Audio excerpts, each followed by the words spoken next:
Meet a doctor now, a scientist out of Hong Kong who says she was doing research on COVID-19 in December and January that could have saved lives. But she says her supervisor swept it under the rug. Dr. Li-Meng Yan says she escaped to the United States to tell her story. She joins me live now for her first TV interview in this exclusive chat today. And welcome, doctor, here. Thank you, Bill. Thank you for having me here. You arrived in the U.S. at the end of April. You say you're now in hiding. You believe the Chinese Communist government has lied. About what? Yeah, doctor?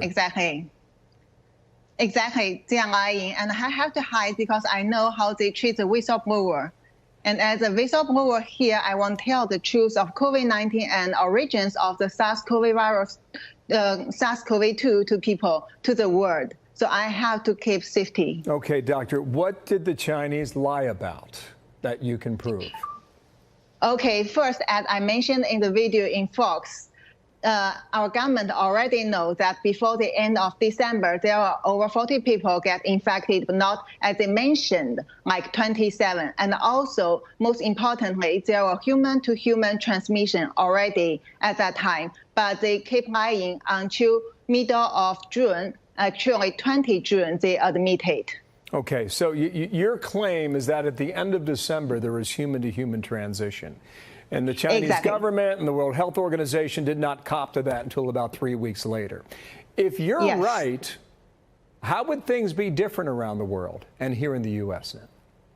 Okay, let me explain to you. First, this is a huge pandemic we have seen in the world. It's more than everything we know in human history. So for that, the timing is very, very important. So if we can stop it early, we can save a lot of lives. That's the key point. Okay, so you have said then, you invited your husband to come with you. He did not. You have spoken with the FBI. Who is investigating your story, doctor? FBI have done it, and also many other people from U.S. government, they have contacted me. They need to verify my story. Okay, can you prove it, doctor? For example, I have the receipt that FBI agent leave for me that they have hold my phone, cell phone from Los Angeles airport and then return it back to me several days later in New York. Yeah, sorry, just to be clear, not can you prove whether or not you talked to the FBI. Can you prove your claim that Beijing's lying?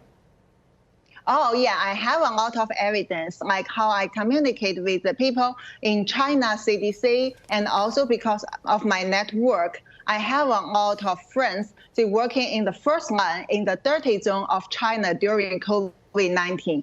I have talking this kind of chat record to them, and also I can show it to you later. Okay, so you believe your life is in jeopardy and you will not go back to Hong Kong.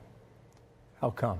Of course, because I know how they treat whistleblowers. For decades, that's how our government has done to keep people silent if they want to reveal the truth, not only about COVID-19, but also for the other things happened in China. For example, during SARS time, the senior doctor, Professor Jiang Yanyong, had revealed it in Beijing, and then he got punished.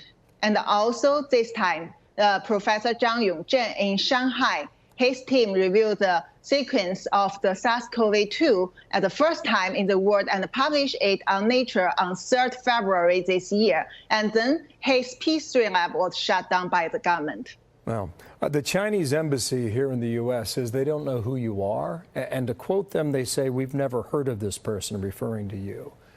What do you say to that, doctor? Of course, they won't know me because I'm not the top virologist as they know who work directly as a consultant for WHO. But I am the one who work with them directly, and I am the core team member in that lab who communicate with China's first-line doctors to this WHO lab. Okay, last question here. And I asked you who's investigating your story. Maybe I can reframe the question. What is the U.S. government now able to do with your information, doctor, if you're right? I'm willing to tell all the things I know provide all the evidence to U.S. government. And I want them to understand, and also want U.S. people to understand how terrible this is. It's not what you have thought. It's not what you have read through the media or listened from our China government, even WHO. This is something really different, and we have to trace the true evidence and get the real answer, because this is a key point to solve this pandemic. If not, we really don't have much time. Well, if you're right, Doctor, you are showing an awful lot of courage in your own personal life today. You can read more about your story at foxnews.com. Doctor, thank you for your time. Li-Meng Yan here in the United States. Good luck to you. I hope you stay safe. Thank you very much. Thank you, Doctor. 让我们团结，共同飞出的翅膀。一切都是刚刚开始。你爆料，我跟随。